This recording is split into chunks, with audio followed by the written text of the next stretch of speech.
Good morning students. Last लेक्चरमध्ये आपण काय डिस्कस करत होतो? फर्स्ट लॉ ऑफ थर्मोडायनामिक्स, बरोबर ना? आपण दोन इक्वेशनसाठी, दोन प्रोसेससाठी फर्स्ट लॉचं इक्वेशन डिराईव्ह केलं होतं. पहिली प्रोसेस होती isothermal process.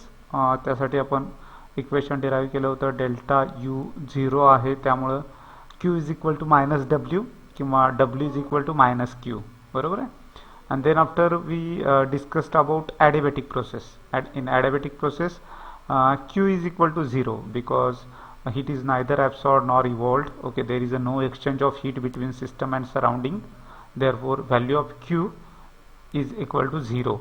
Okay, therefore equation was delta U is equal to W or minus delta U is equal to minus W. Okay, today we are going to start with isochoric process. Okay, in isochoric process तुम्हाला माहिती आहे volume constant असणार आहे, delta V जो आहे तो constant असणार आहे, म्हणजे डेल्टा व्ही 0 असणार आहे. आयसोकोरिक प्रोसेसची डेफिनेशन बघितली होती, the process in which volume of the system remains constant throughout the change. म्हणजे इथं व्हॉल्यूम कॉन्स्टंट आहे, डेल्टा व्ही 0 आहे. आपल्याकडे इक्वेशन जे आहे ते कसं आहे, delta U is equal to Q plus W. हे फर्स्ट लॉचं इक्वेशन आहे, फर्स्ट लॉ ऑफ थर्मोडायनामिक्स. तर delta U change in internal energy, Q amount of heat exchanged, W work done, बरोबर आहे. तर ह्या व्हॅल्यू होत्या. पण याच्यापूर्वी आपण डब्ल्यू साठी एक इक्वेशन डिराईव्ह केलं होतं, W is equal to minus P external delta V. हे इक्वेशन आपण डिराईव्ह केलंय, तुम्ही होमवर्कमध्ये पण केला होता, बरोबर आहे. W is equal to minus P external delta V. So in place of W I can substitute this value. Okay, ही व्हॅल्यू आपण प्लेस करू शकतोय. सो हे इक्वेशन जे आहे ते इक्वेशन असं बनेल, delta U is equal to Q minus P external delta V. Okay, so this is the another equation, you can say modified form, you can say one more type of equation for first law of thermodynamics, बरोबर आहे. But मगाशीच बोललो मी, isochoric process साठी delta V 0 आहे, isochoric process साठी delta V 0 आहे, volume constant आहे, त्यामुळे चेंज इन व्हॉल्यूम 0 असणार आहे, चेंज इन व्हॉल्यूम 0 असणार आहे. So you have to place 0 over here. Okay, तर या इक्वेशन मध्ये डेल्टा व्ही ची व्हॅल्यू 0 ठेवाल तुम्ही. So delta U is equal to Q minus 0 असं इक्वेशन बनेल, कारण का 0 न कशालाही मल्टिप्लाय केलं तर ते 0च होणार आहे. सो पी एक्सटर्नल इंटू 0 0 होईल. So delta U is equal to Q येणार आहे. Okay, so I can say delta U is equal to Q V. आता तुम्ही म्हणाल इथं व्ही का लिहिलंय, तर याचा अर्थ आहे heat absorbed at constant volume, heat absorbed at constant volume. Process कशी आहे, आयसोकोरिक, त्यामुळे व्हॉल्यूम कसं आहे, कॉन्स्टंट आहे. त्यामुळे जी काही हीट ॲब्सॉर्ब केली आहे ती कॉन्स्टंट व्हॉल्यूमला ॲब्सॉर्ब केली आहे, म्हणून मी इथं सबस्क्रिप्ट लिहिताना व्ही लिहिलंय. इथं जो सबस्क्रिप्ट व्ही आहे तो इंडिकेट करतोय ते पॅरामीटर कॉन्स्टंट आहे, म्हणजे क्यू व्ही असं लिहिणार, तेव्हा तुम्ही असं वाचणार आहे heat absorbed at constant volume, heat absorbed at constant volume. याचा अर्थ इन्क्रीज इन इंटरनल एनर्जी किती असणार आहे, heat absorbed at constant volume इतकी असणार आहे. आणि डिक्रीज इन इंटरनल एनर्जी किती असणार, डिक्रीज इन इंटरनल एनर्जी म्हणजे इथं मायनस साईन आणि इकडे पण मायनस. मग डिक्रीज इन इंटरनल एनर्जी म्हटलात तर इथं मायनस साईन आहे, इकडे पण मायनस आहे. याचा अर्थ heat released at constant volume, heat released at constant volume. मी तुम्हाला सांगितलं होतं क्यूला प्लस साईन असेल तर हीट ॲब्सॉर्ड, क्यूला मायनस साईन असेल तर हीट रिलीज्ड. आणि व्ही जो आहे तिथं लिहिलं आहे त्या व्हीचं मिनिंग काय असणार आहे, ॲट कॉन्स्टंट व्हॉल्यूम. त्यामुळे मी असं म्हणू शकतोय the change in internal energy of the system is due to heat transfer at constant volume. Change in internal energy of the system is due to heat transferred at constant volume. इथं मी असं पण म्हणू शकतोय increase in internal energy of system is equal to heat absorbed at constant volume. किंवा मी असं पण म्हणू शकतोय decrease in internal energy, minus sign असेल तर decrease in internal energy of the system is equal to heat released at constant volume, कारण minus sign असणार आहे दोन्ही साईडला. लक्षात येते.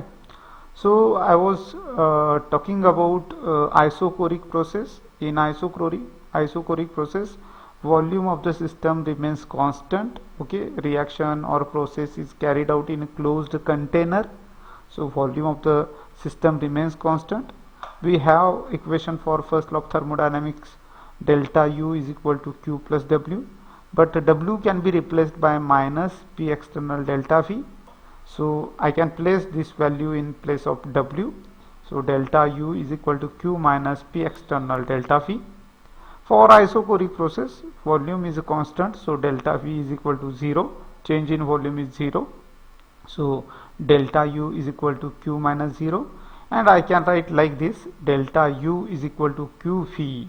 Okay, so delta u is a change in internal energy, qv is a heat transferred at constant volume. Okay, so this is about isochoric process. हे सगळं असं तुम्हाला लिहिता यायला पाहिजे. आयसोकोरिक प्रोसेस साठी जर तुम्हाला विचारलं फर्स्ट लॉ ऑफ थर्मोडायनामिक्स काय असेल, ओके, और right equation of first law of thermodynamics for isochoric process. Okay, तर तुम्ही हे थोडंसं लिहायला लागेल आपल्याला. ओके, एकदम सिंपल आहे. नेक्स्ट आपण डिस्कस करणार आहे, आपण डिस्कस करतोय आयसोबारिक प्रोसेस. आपण डिस्कस करणार आहे आयसोबारिक प्रोसेस. काय आहे आयसोबारिक प्रोसेस? ओके, आयसोबारिक प्रोसेस मध्ये प्रेशर कॉन्स्टंट आहे.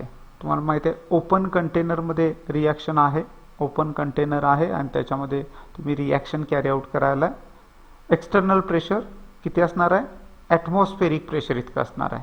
एक्सटर्नल प्रेशर जे असणार आहे ते ॲटमॉस्फेरिक प्रेशर इतकं असणार आहे. आणि तुम्हाला माहिती आहे ॲटमॉस्फेरिक प्रेशर कॉन्स्टंट असते 1 atm.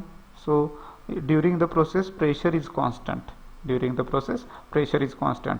आपल्याकडे इक्वेशन आहे delta U is equal to Q minus P external into delta V. आता ओपन कंटेनरमध्ये रिॲक्शन चालू आहे, व्हॉल्यूम कॉन्स्टंट असणार नाही, प्रेशर तेवढं कॉन्स्टंट आहे.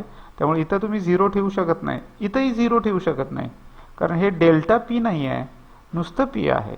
म्हणजे प्रेशर कॉन्स्टंट आहे, त्याला काहीतरी व्हॅल्यू आहे, त्याची व्हॅल्यू 0 नाही आहे. चेंज इन प्रेशर 0 आहे, पण या इक्वेशनमध्ये चेंज इन प्रेशरच नाही, नुसतं प्रेशर आहे, फक्त प्रेशर आहे. Okay, so here you can not place value 0. Okay, जर चेंज इन प्रेशर 0 आहे आयसोबारिक प्रोसेसमध्ये, तर या इक्वेशनमध्ये डेल्टा पी असता तर तुम्ही 0 ठेवला असता. पण या इक्वेशनमध्ये कुठे डेल्टा पी आहे का? नाही. डेल्टा पीचं मिनिंग काय असतं? Change in pressure. आणि इथं पी लिहिलंय त्याचं मिनिंग काय? प्रेशर. आयसोबारिक प्रोसेसमध्ये प्रेशर कॉन्स्टंट आहे, that means it has certain value but it remains unchanged. So change in pressure is 0. But this equation does not have delta P. So हे equation आहे असं राहील, हे इक्वेशन आहे असं राहील. Usually chemical reactions are carried out in open container under constant atmospheric pressure. In such reaction volume is not constant, कारण container open आहे. सो जर गॅसियस रिॲक्शन असेल, लिक्विड मध्ये फेजमध्ये रिॲक्शन असेल, तर व्हॉल्यूम चेंज होऊ शकतोय. आणि व्हॉल्यूम चेंज होऊ शकतोय म्हणजे डेल्टा व्ही काय 0 असणार नाही. त्यामुळे इथं मला कुठंच 0 ठेवता येणार नाही. So equation will remain same. Equation will remain same. Delta U is equal to Q P minus P external delta V. तुम्ही म्हणाल इथं क्यू पी का लिहिलाय? कारण हीटला मी जेव्हा सबस्क्रिप्ट लिहितोय पी किंवा व्ही, तेव्हा त्याचा मिनिंग आहे ती जे पॅरामीटर आहे ते कॉन्स्टंट आहे. इथं आयसोबारिक प्रोसेस आहे म्हणजे प्रेशर कॉन्स्टंट आहे, म्हणून त्या इक्वेशनमध्ये मी क्यू पी लिहिलं आहे. So delta U is equal to Q P minus P external delta V. तुम्हाला म्हटलं क्यू पीला कसं रीड कराल, तर तुम्ही काय सांगणार आहे? Heat absorbed at constant pressure, heat transferred at constant pressure.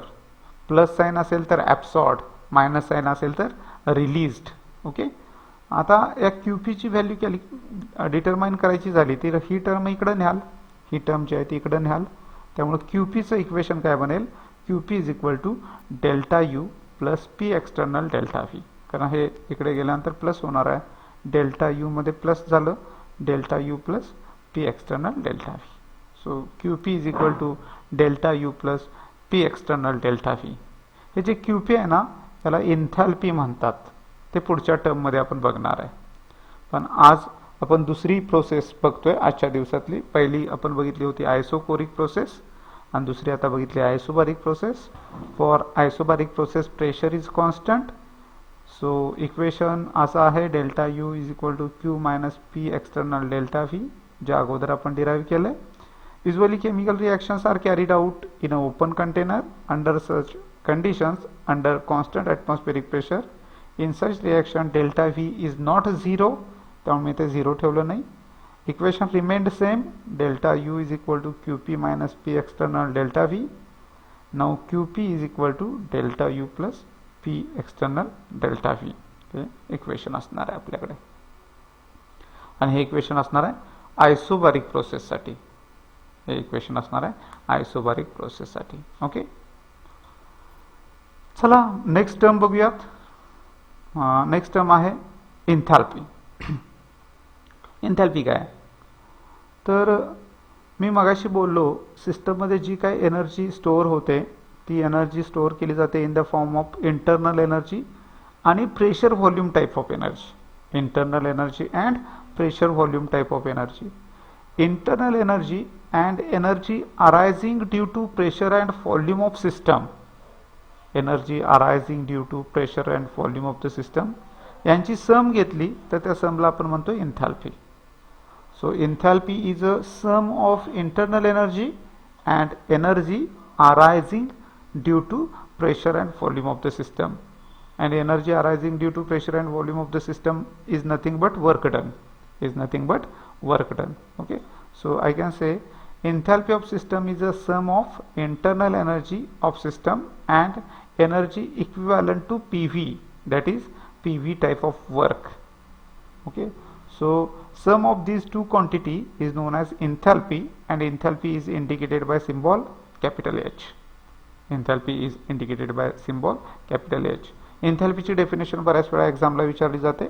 समोर लिहिले काय आहे? एन्थॅल्पी सम आहे internal energy and energy of system equivalent to PV work.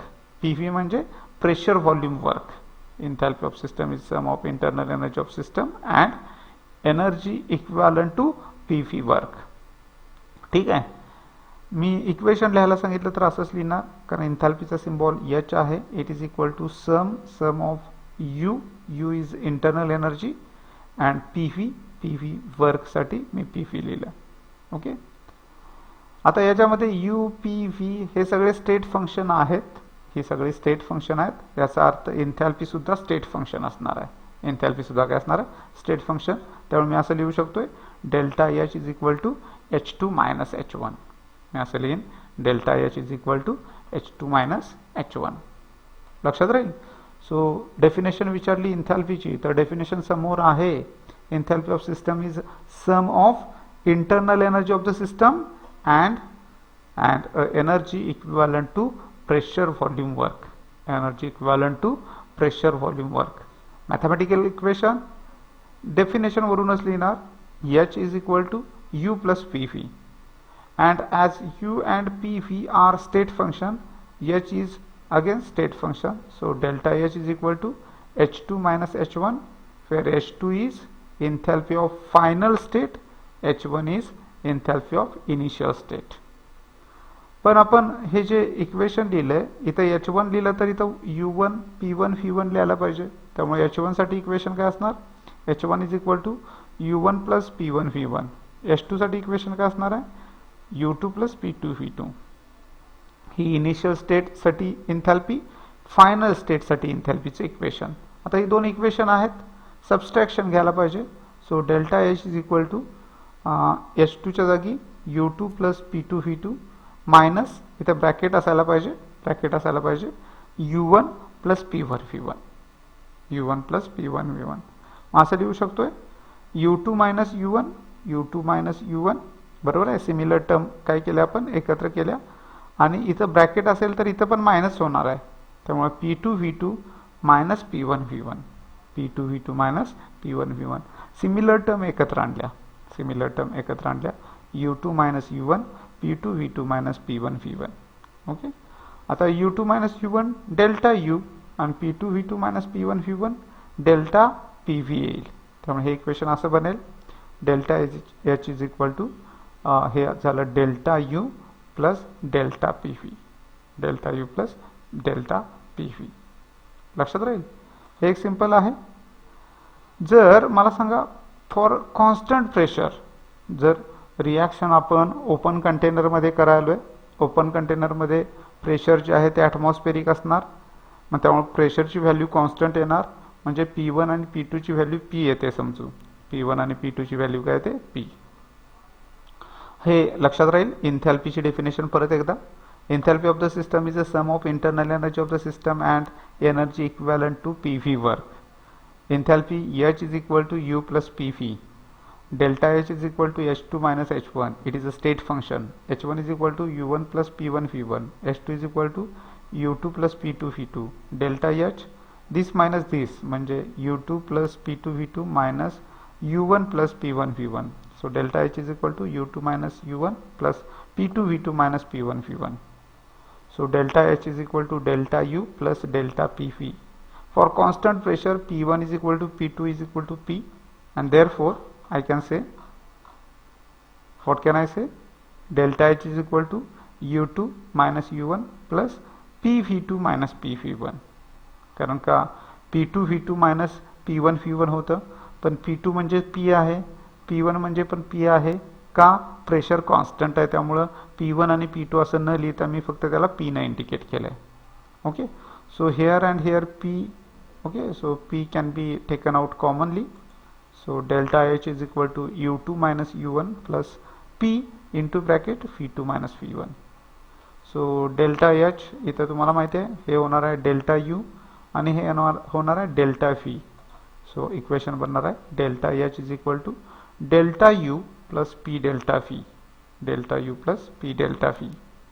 पण मजेची गोष्ट काय, आपण QP साठी हे इक्वेशन मिळवलं होतं. QP is equal to delta U plus P delta V. तर इथं सुद्धा काय दिसतंय, delta H is equal to delta U plus P delta V. म्हणजे ही टर्म आणि ही टर्म सेम आहे. एक्सटर्नल आणि गॅसचं प्रेशर इक्वल असेल तर या टर्म इक्वल आहेत, या टर्म इक्वल आहेत. सो या टर्म इक्वल असतील तर मी असं म्हणू शकतोय डेल्टा H म्हणजे enthalpy change is equal to QP म्हणजे heat absorbed at constant pressure. Enthalpy change is equal to heat transferred at constant pressure. लक्षात राहील. हे इथपर्यंत आपण थांबतोय. Okay, will see next terms in next lecture. Thank you.